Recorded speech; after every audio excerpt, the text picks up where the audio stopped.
And so on, and so on, and so on. So many holes to drill. Once you get them drilled, we got to cut the slots on some of it. A lot of it is just a hole to be able to put our rivet to secure our strapping. Others, we got to cut a slot to run fabric through and then put a rivet through. And with our drilling, core drilling finally done. So many holes.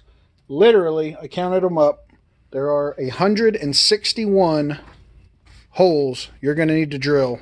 The back plate here has 32 just by itself. So now we're going to have to deburr these, and on the ones that need to be slots, you know, to make a gap for a strap, I made those holes a little bigger, and I'm going to take either an angle grinder with a real gentle, delicate touch, or a Dremel tool with a small wheel. Really, I'm going to use the angle grinder to get rid of the big chunk and sort of gouge it, and then the Dremel tool to clean it up. So we don't have 161 slots to make, thank goodness. This is an example of what I did with the Dremel tool, just to clear out the space where the straps are going to go. I've started to do the ear flappers. I start with drilling a hole in one side, and then I run out the middle with the Dremel tool. Haven't done the bottoms, obviously. The piece just got too hot. Friction is a thing, and aluminum does conduct it well, which means they get real hot. So I'm letting these cool off for a minute before I finish them off. This is the big pile of 26 individual aluminum parts. Obviously these are on the top because I just did the shoulder pads. But 26 pieces, 161 holes, and then slots drilled into some of it. Not all of it. Updating a previous mention in the helmet, I did cut this out to make room for an IR sight. I don't plan to do an IR sight in this particular build, but I'll probably end up adding one later because gotta have that IR sight. So yeah, we are. Oh, also we're clean. I've run the acetone over everything to get rid of the Sharpie markers. So now you can see your edges, and if you want to make them more sharp, then now is the time. You can throw them back on the old pry bar. Step for these guys is going to be Scotch-Brite and a traditional dish soap and water bath. Get all the grease, get all the dirt. The acetone got most of it off, but not all of it. Giving these things a big scrub, not to mention from the Scotch-Brite, that'll smooth out some of the surfaces, kind of like sandpaper for metal. So we'll get a little better shine out of it, if for no other reason than to give us a better adhesion from the paint we're going to use. And the paint we're going to use is going to come in video about non-metal things that we need. The stuff that you can't build, the stuff that you're going to have to break down and buy. So every one of your 27 individual pieces of metal is going to need the old dish soap and Scotch-Brite bath. Finally, we have arrived at the point where everything is done, everything is clean, everything is drilled. We are ready to paint and strap. So first thing we're going to do is put on a base coat of green. I say some people like to strap it up in its bare form just because it looks cool with the silver being all strapped together and looking complete, but at the same time being all metallic. Other people like to paint every little bit first, paint on all the camo and then strap it up and have it complete. I like to do a hybrid. I'm going to paint the base green onto everything, and then I'm going to strap it up, and then I'm going to go in over the top with all the camo. I feel like I get all the nooks and crannies if I spray everything separate with the base green. You know, you don't need extra camo here on the shoulders where it's going to be covered anyway, so I get a more natural paint pattern camo look to everything by doing the camo last on top of it while it's assembled. But I do want to get the base coat of green in. For that, I actually found Umbral the 30 dark green in a spray can. This is going to be way easier than going with the little tins that I had showed, because I think you need 3 jars of those tins to paint everything on with a brush, and we don't need to get quite that intense into this. So I'm just going to hit everything with the rattle can. And hopefully one can is enough. But I'm going to get my Umbral 30 green onto everything. And then we're going to strap. So give me a few minutes to work on that, and we'll revisit when everything's done being painted the base coat. So in classic fashion, the spray can I bought was way too little. I only got about a third of the way through it before the rattle can ran out. So I still do have the 210s of the Umbral 30 matte dark green. So I've gone and done a 2-part mixture of Umbral with a 1-part mixture of some generic thinner, probably testers or something. And I've been hitting up the airbrush to try to finish these things off. Before we get too big into strapping, we really got to get the padded portion using the sleeping mat to make our padding. Both shoulder bells are going to need inside padding, so slap that on your thing, trace it out, cut it out onto your roll. The bottom lobster plate is going to need padding. I've seen where people will also pad the inside. Personally, I don't think it's necessary, and many of the replicas today from the main man don't include it. It's up to you if you want to do that one. Personally, I'm just going to roll with the bottom plate. Of course, your shoulder tabs, I had mentioned before, some do and some don't. I'm going to go ahead and pad them. And then, of course, your shoulder pauldrons to go over the top are going to have padding. And your tail pad. I didn't mention that one when we were talking about padding in the necessary items video. But basically, these items here are the ones you're going to need to slap onto your mat, trace out, and cut off. You're going to want to cut these out before you start strapping so that you can have the freedom to move the piece around and get the shape and get everything form fitted. If you strap it first and then try to add padding later, you're trying to work around other pieces that are already in place. You're trying to work around the straps themselves. You're trying to work around the rivets.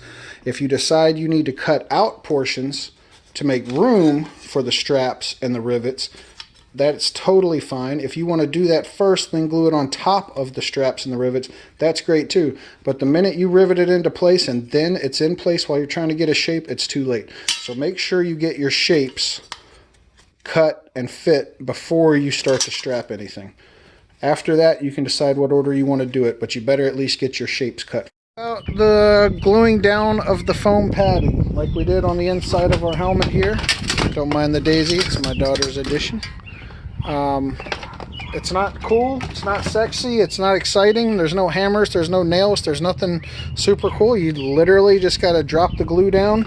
I use some 6000 glue. This is my empty tube. I'm gonna have to get some more. But you put it down on the high spots and everywhere you want it to be. You put your securing points and you let it sit for a day. That's really the only way to get it done, but it will be very secure in that case, and then we can address the specific fit of our rivets and our angles after that. But yeah, it's one of those necessary evils that's really boring and really tedious, but it must be done. Before we get into the super basics of riveting in or strapping, I'm going to just touch base with some parts that I did not include in the last video. These guys, these little clips for your buckles, I said you need to make 4, 2 for each side of your greaves. I forgot about the ones that you need to make for clipping onto your side ab pad. So you do actually need to make 6 of these little clips. This one here with more of a shape that reaches up and under the edge of your ab pad. The other thing you don't even need to make is the top portion of your shoulder. This is the opposite side from where the buckle will go in the front. You'll see when we strap it up. But this is for the very tippy top of your shoulder to connect your back and chest plates together.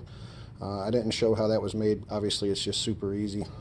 Just a square piece. It's just a space holder. You don't even really need it. If you want the straps touching your shoulders at the top, you're certainly able to do that. This is sort of an optional piece. So, that said, for hammering in your rivets, they are super easy. These rivet sets that the double button caps that I use are going to come with what they call an anvil in a set, and they're round on purpose to maintain your ability to keep them round, and then you hammer it on. I throw all this in the bin. I don't need any of this. You don't need any of this. It's needlessly complicated. The fact of the matter is you can either use your anvil or just a flat piece of something hard, or even just a concrete floor. I wouldn't do it on vinyl tile, you just never know. But it does not take much effort to hammer this in. This is a small hammer. I mean, just boom, boom, boom, boom. That's it. This is flat, and this is not going to let go. That would have secured anything I had thrown in there. And this was actually an extra tall button cap, which is why it took like an extra 2 hits. Normally, you don't even need that many. So, with that understood, we are going to do just a flap. I've already done one here because these belts are going to go interchange. One's going to go over the top of the other. This is the one that comes down your buttocks. Splits the old cheeks, as they say, when you secure your ab pad. So we're just going to fold that over, and we're going to put 2 rivets right into it. Now, I like to use a pick. You get these for like $3 for a set from like a Harbor Freight. You can use a literal toothpick. You can use a really small screwdriver. You could use a nail. You could use nothing. You might be able to just force it through the old-fashioned way, just with your own brute strength. But I like to put the pick in there and sort of give it a little twist. Now, this is actually really heavy-duty cotton webbing. So, it's a little bit thicker, as you see. And then I'm going to go ahead and get my end caps out of my bin. Not the garbage bin, I mean a literal bin. So I've got my male end here. I've got my hole started. Pops right through. Put the end cap on that.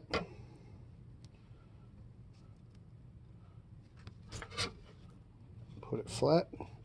So it's really thick. Might have to use a thicker rivet for that. We'll see. Then give it a few whacks.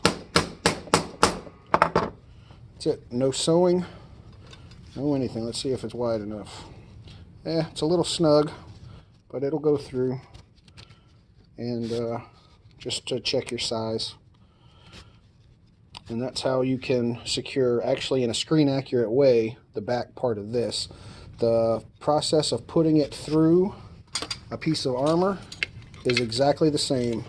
You run your rivet through this piece, through the holes that we've already pre-drilled. Line up your hole, and you put your rivet in, you hammer it flat. You may need to turn it upside down, put it on an anvil or whatever, whether that is with other webbing or whether that is through multiple layers of metal or through our ab pad, which is this is actually going to have to go through. So you know, thicker material, you're going to want a bigger rivet, which is why I like to keep 2 sizes, the mediums and the smalls. I just showed you the super small. The medium ones are quite a bit bigger. And much longer. You saw that one barely stuck out on the last hit, and this one would have popped out with plenty of space. So I'm going to be mostly using the medium-sized rivets because we got some thick stuff to go through once you start factoring in the armor and the, you know, the plates and the heavy cotton webbing.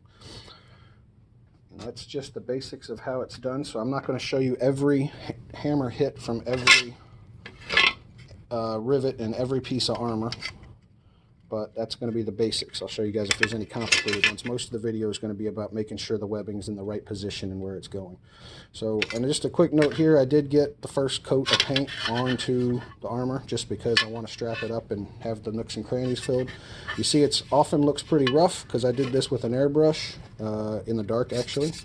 That's really not that big a deal because like I've got 4 other colors that I need to paint over this. Brown here, dark green here, the gray wisp can cover that. Anywhere where you have imperfections that you're not happy with, you don't need to go back in and spend a lot of time filling in on your base coat because at least, I'd say 60% of your base coat is going to get covered with other colors once you do your camo pattern anyway. If for some reason you didn't want to do the camo pattern and you just wanted a solid color, obviously you'd want to do a second coat. But like I said, we're not messing with that. So I'm also not too worried about any missed spots.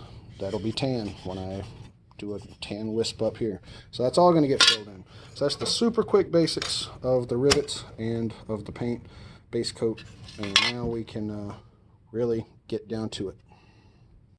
All right, the first thing we're going to worry about strapping up is the ab pad. This isn't an especially simple piece because you do have to go through multiple layers of thickness here to get your rivets in and hammer them down, but this is a good piece to start because you actually get to lay it flat, so it's really easy to illustrate what's happening here.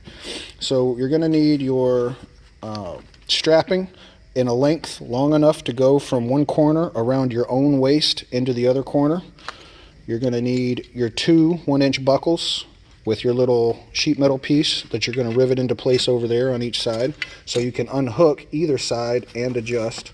You're going to need a bit of material long enough to go under your buttocks and up through the front of your crotch where it will connect to the black piece. Again, I'm doing it these colors because this was the screen accurate interpretation. You can use any color you want, however you're comfortable.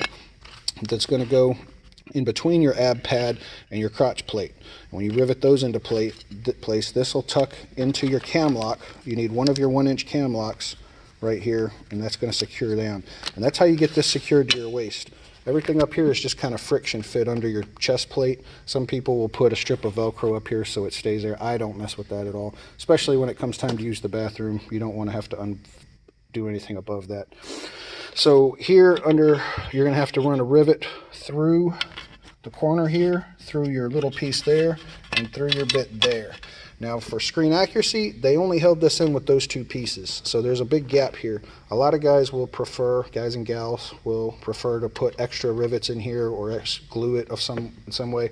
I have never actually had an issue with just running those two rivets, and like I say, that's how they did it.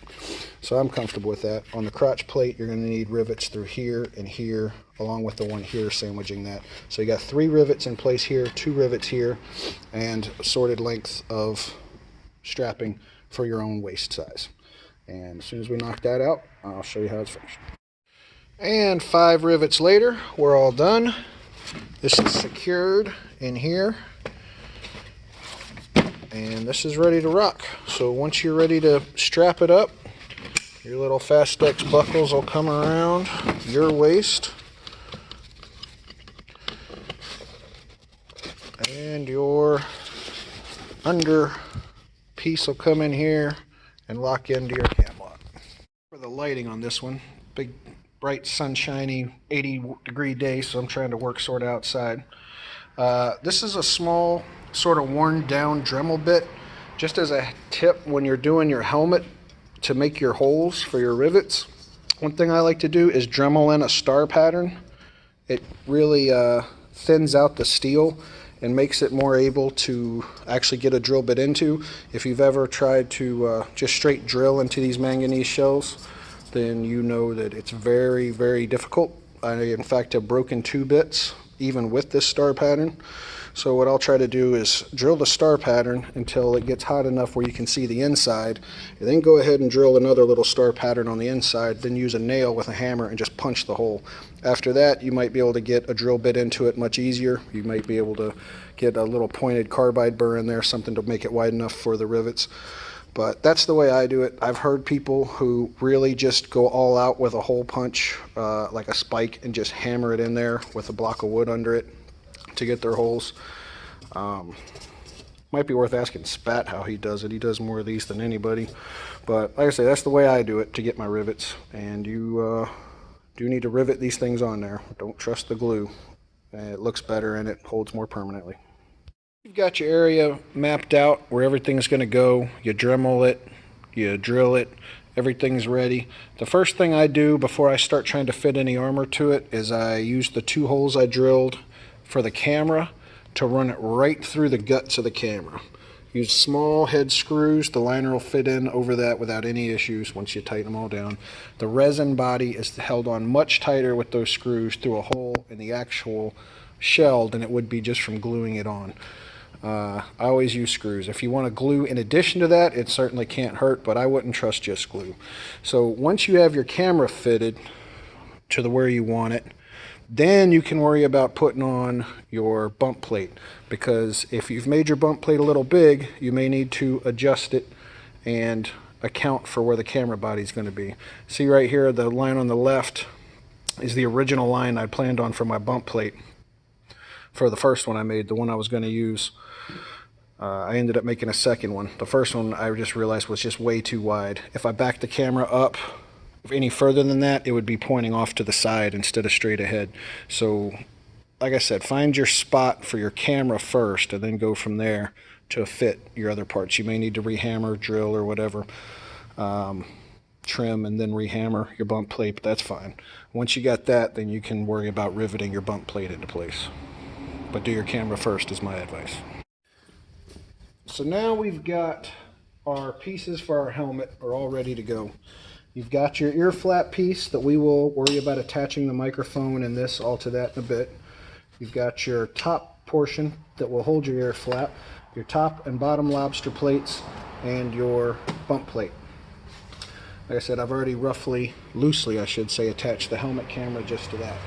So most of this is straight up. We drilled our holes. We've got our places to put our rivets. We're going to line up our holes, put the rivets on, and hammer them down. And they ain't going to go anywhere. The only thing that's even slightly confusing could be the way you lace your lobster plates. So the main thing that we've got to do is position them in the back. Make sure you have your slots. And then we will go with probably 8 or 9 inch bits of 1 inch black webbing. And then you're going to run it first through the inside of your bottom one, so that you've got one over the top, one underneath. Then you're going to run it over the top of the bottom section and then back out up through the top.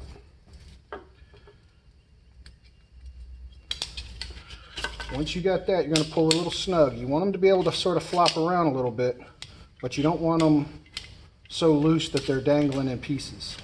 You do want them to overlap. Then, leaving them like this, you're just going to mash them up together and stick them through the hole of your helmet. Once you jam them in there, underneath, with both sides underneath, you're going to run a rivet through that hole. So the reason we're going to do that is so that it stays nice and snug against the top, but can flap. But you do want it tight. If you try to run both sides up through here, then you're going to end up in a situation, it may actually look okay. You may not be hurting for that. So you can do it either way. Obviously your inside would look like this. This is one of the reasons I didn't bother to put padding on the inside, is that would just needlessly complicate the matter. And this part would never come in contact with the back of your neck anyway. So either way you feel comfortable, either running both through the top hole or one under, one over. Regardless, both got to go through this slot and then up inside. I'll turn the camera back on when I'm ready to hammer those on. I'll show you the finished product. So now that's all done. We've hammered it all, and it is very flat. So flat that I do not worry at all about getting the liner in there. So the gist of it, I went with over the top. I actually decided I liked that because I wanted it to have a little lift in the back. I don't want it to be hanging limp. And by making a little snug, I got the lift that I liked out of it. Say there you see both pieces up through the middle and then riveted it in place through the holes. The only thing you'll see in the back is the main straps right there. Nice and tight, nice and snug. Next thing we're going to do is hammer on our bump plate and our square here. See, I've already got the square piece with the rivets in position. Just going to push them on through, hammer them on down. I'm going to do the same thing on the temples of the bump plate. I'll show you guys what that looks like when it's done. Alright, so that's all done. We got our rivet in each side. To get it close enough for the rivet to go all the way through, there was a little distortion hammering it down, which is a bit unfortunate, but overall, I'm still pretty happy with the fit. So I'm going to hammer up these edges a little bit more now that it can't go anywhere and slip on me, tighten that up. But our helmet is now mostly done. We got to pop our lens in after painting, final painting, and we got to attach our ear cup. So first thing I've done is put my strap on the ear cup. You can either just epoxy it or put a screw through it. I probably will do both. I already epoxied it. I've also matched up the holes for the holes on this. Now, you can't really get a rivet all the way through that. So the rivet that we're going to put in is largely decorative.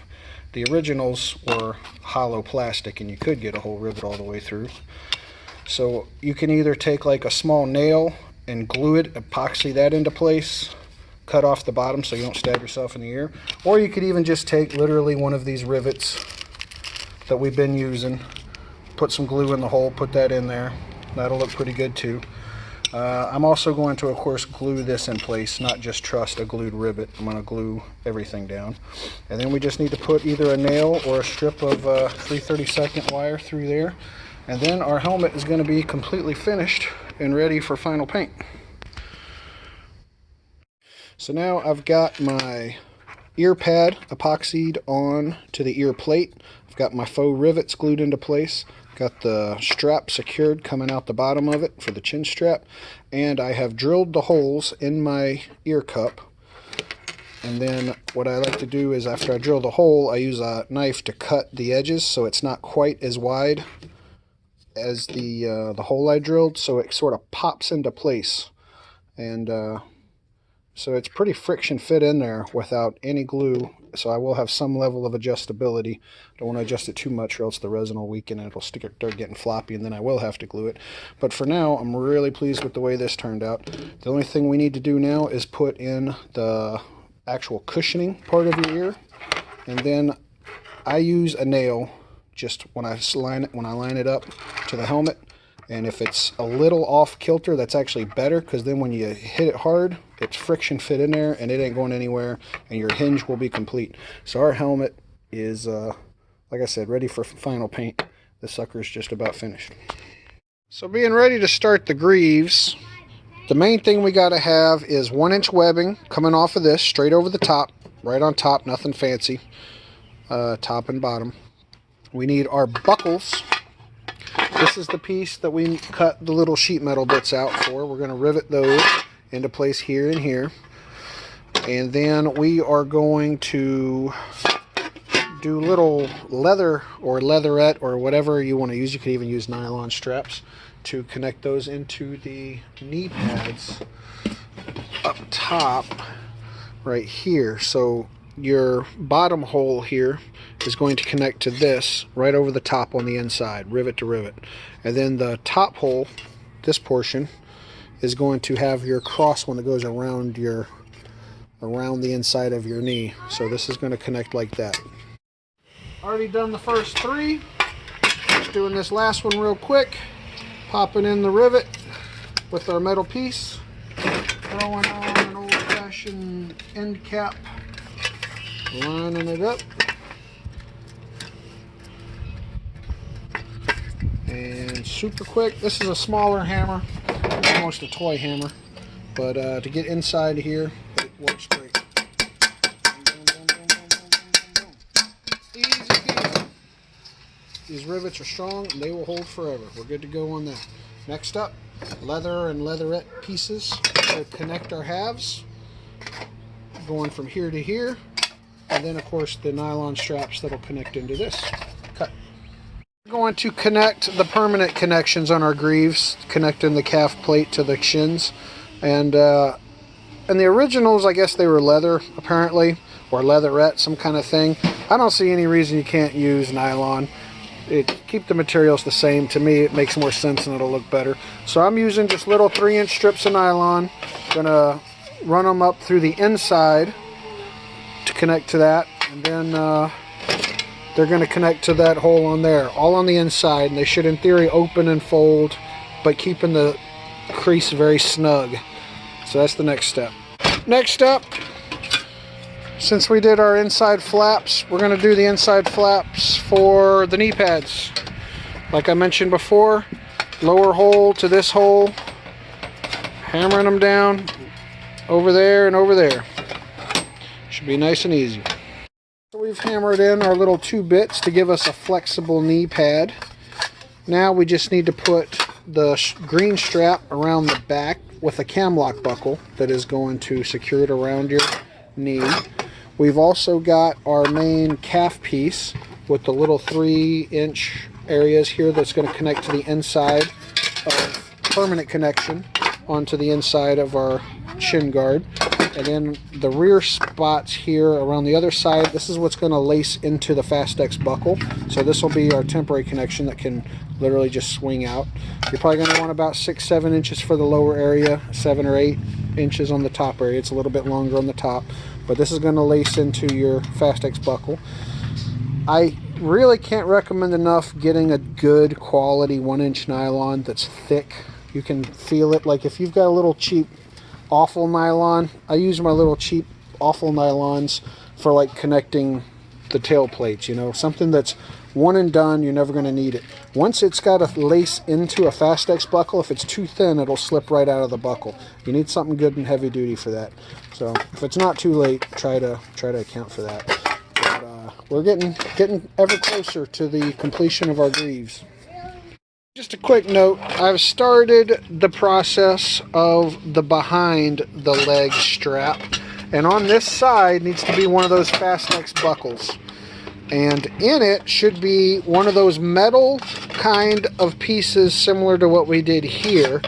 But I've just now decided I despise that because apparently I didn't hammer it precisely enough, and I snapped my Fastex buckle clean off. So luckily I do have an extra, but I am not going to use a metal piece. I am just going to use a 2-inch piece of nylon and secure the Fastex buckle that way. What we got here, except for I'm probably going to end up putting some padding on the inside of this knee pad just because, is a completed Greave. We have everything riveted down and laced up just like we talked about. We've got our cam lock buckle up at the top. We've got our Fastex buckles here on the sides. We've got everything on the inside ready to go. And this is, and also we're going to put our little gray gasket. That's going to be the end of the process after final painting, because I don't want to get paint all over the gasket. But this is ready to rock. The next piece we're going to tackle is the breastplate. This one has 5 pretty easy connections. We're going to need our 1.5-inch buckles, and we are going to do up here by the chest, the 2 on each side.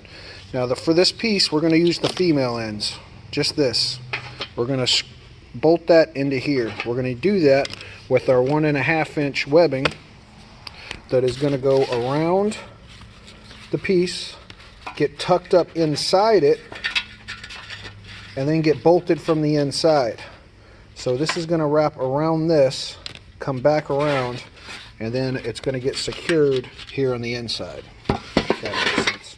So I'm going to knock that out real quick, show you guys what that looks like finished. We're not going to do this top plate up here yet because this is what's going to make a more permanent connection to the back. We're going to do all the little connections first and deal with getting the 2 halves put together with shoulder bits over that last. That's a little bit more complicated. All this stuff's pretty straightforward. A quick shot here of the inside. Cut out 5 of these little 5-inch by 1.5. It's 1.5, but I cut it to 5 inches.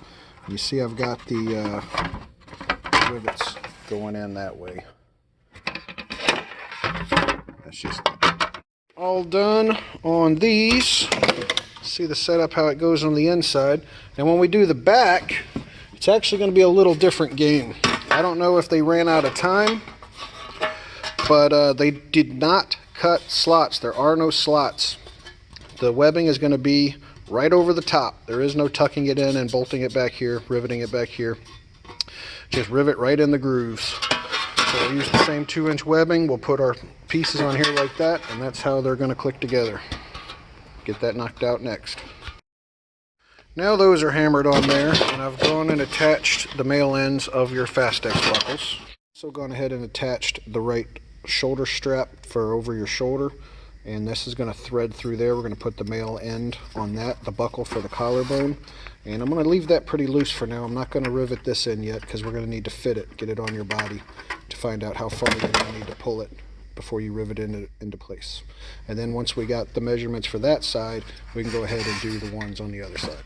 We're going to put on our fill pad. The next thing we're going to weave through. We're going to want about, I don't know, 5-inch piece of nylon, 1-inch strapping.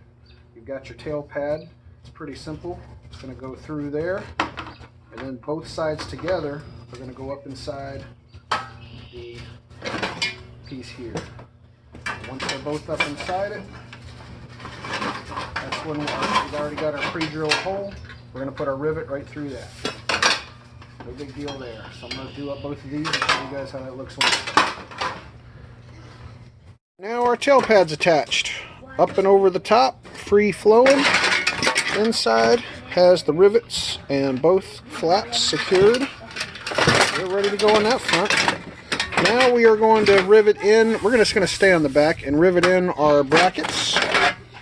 And also probably start riveting in you can either use 1-inch nylon is what was on the originals, although in recent versions the solid nylon's replaced with 1-inch elastic. I actually am going to go ahead and use the 1-inch elastic.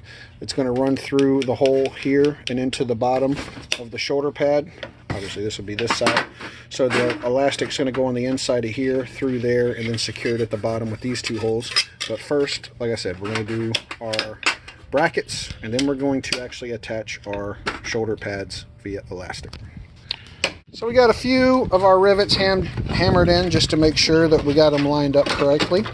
I made these a little wider than originally planned because I did a 45-degree bend in them, and they really, or I guess I did a 90 and they should have been closer to a 45. So now the holes don't quite line up, but that's fine. So I'm getting the outside or the inside edges where I want them to be, and then I'll just re-drill these holes. Nobody will ever see it because the rivets are plenty wide enough to cover any of the holes on the inside that aren't lined up. So I got the first ones in place here. I'm just going to put this one in place at the top to get this one down so I can re-drill the holes because that's exactly where I want it. Got my happy helper, my son, who's way too excited for this. So we're going to flip her over. We've got our rivet sticking out through that piece. I want to make sure it's nice and solid on the anvil itself. Alright, ready to go. Hammer her down, bud. Real easy. A few quick strikes. That's it. It's down. They're done. So, now that we've got all three pieces in position, we just got to either widen or re-drill certain holes and finish them off. So I'm trying to do something a little different. As I mentioned before, there needs to be a strap from the back of the pauldron that goes down inside the back plate and then rivets at the bottom. I am going to try to make this so I can actually take it apart. All the armor, the pauldrons, the back pieces, etc., so that it's easier to clean or touch up, repaint, make repairs.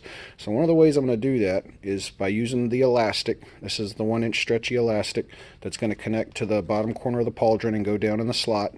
And I'm going to rivet this on the inside at the bottom. And to connect these straps, I'm going to do some button snaps. So I'm just going to rivet these down, the button snaps, onto this so that it just connects there, and then your back pauldrons are connected to your back plate. But when I need to remove the pauldrons, I can just unsnap it and slide it right out of the slot, make any of the repairs or whatever I need to do, be able to put it back together. So I'm also going to use button snaps up around the tall part of the shoulders. So like I said, this is not screen accurate per se, and it may not be necessarily as durable because they're not permanent connections, but I think they'll be plenty strong to withstand wear, and it'll make things a heck of a lot easier for cleaning, repairs, and also for travel, because you can then take it apart and put the pieces inside each other laying flat instead of having the big bulkiness when you pack them up into a suitcase or a box or whatever. So I'll show you guys what that looks like when it's done. Alright, so I've gone and done the solid piece and riveted that in with 2 rivets, and I've got my button snap here. And on this side, I've got the elastic, the bungee. And basically, I can just slide that right through the back button, that hole, and then button those together, and that's how I secure the over flap to the back. Now, to connect to this is actually a 3-piece assembly: your shoulder pauldron, your shoulder bell, and your flap. And those, to give it a little more perspective, all I've done so far is put the rivet through the center there using the 2-inch webbing. That's going to lace in through here, which this center hole is going to button on top of that, and all three of these pieces are going to come together and leave some extra material here. That's what we're going to use this to attach to the main shoulder portion that's connecting the two halves. So here I've got it a little bit more done already. I've already laced this through here, and I've riveted both of these in place here. So the idea is that this is your folded shoulder assembly. So before I put the final rivet in here for the shoulder tab, which is going to go right here, I'm actually going to go and get some elastic and run it from corner to middle to corner, and then I'm actually going to take it all the way over into here. This is going to be the piece that holds your connector, your Fastex buckle for the grenade straps. We're going to do that because by connecting this to this assembly, you don't get the dreaded shoulder spread. A lot of times when you try to build your own armor, you notice things start drifting and it just looks like crap. If you run that elastic piece from point to point, then this stays nice and tight up front and it stays looking sharp. That's something that I've seen done on the newer sets of Terry English armor. It wasn't done on the originals, but it really makes a lot of sense to do it, so I'm going to do it. And so we just got to get that little stretch right there from here, actually from here to here to here to here, all on the inside, and that'll tighten everything right up. And of course we're going to need to put our shoulder buckle in there as well, because one rivet's going to hold the nylon for your shoulder buckle and the elastic that holds everything together nice and snug. I'll show you how that looks when it's all done. Alright, so this is kind of our completed shoulder assembly.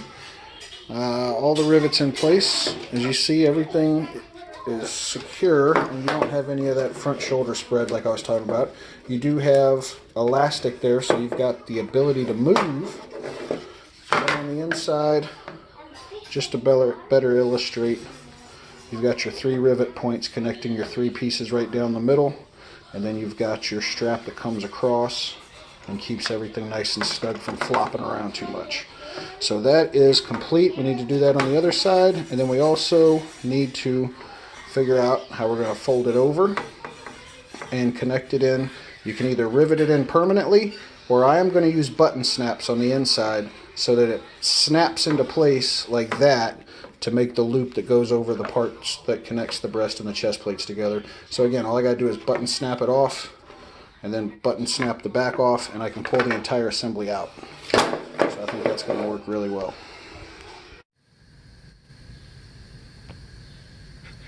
Alright, so what I'm doing, my solution for this, as you can see, I've put my male portion of some buttons onto the strap here, through the armor and through the strap. Button snaps. And now I've gone and I've shortened the length of this that I need it to be able to wrap around and come up underneath. And that's all I'm going to do right here is put my button snaps on there and then just wrap this sucker right around. Boom, up and over. And that's it. Now I've got my ability to plug into the front chest strap, and I've got my shoulders secure and attached. Let me zoom out a little bit. Probably way too close there. So that's it. Now this is secured, but in a very strong way, but it is also something I can remove if I need to. And then in the back here, I'm going to stick this down the slot in the back, have it meet up with the piece here, button snap, boom. This is attached very nicely. So now I'm going to do it to the other side, and then the whole breastplate is going to be completely done and ready for the final stage of painting. So what I've got here is the other plate. This one, of course, you don't have the buckle that is on the other side, so you can decide what you want to do with that. Traditionally, it's just a strap with a metal plate in the middle and it's riveted in permanently. I've gone and taken the button snap idea and attached it to this portion. I have never tried that before, but I got no reason to think it won't work, and it'll hold, and I'll still be able to take it apart easier. And if I continue to get fatter, then I can move the button snaps on this without having to necessarily drill everything out. I can just unhook it and attach new rivets here, or new button snaps. So now that that's there, same thing. I've got my 2 snaps here and my shoulder snaps here. So I'm just going to snap that in there and flip it around again. And around and flop it over. All good. And that, for the most part, is it. That completed. I've got my back straps mounted on the inside. So I've got my tail pads, my brackets, my shoulder pads. Everything is ready to wear. Soon, the moment of truth. Obviously, I've been sort of test fitting some pieces as I go, and I've been trying to get the sizes down correct.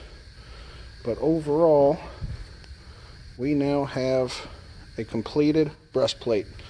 So that's it. We're ready for paint. This is the final step in this process because we've already done our shin guards and our helmet and our ab pad. So I'm going to test fit this just for final, making sure it's all snug and comfortable. Then we're going to paint it. Paint on the camo and put on the finishing touches, all the little extra details.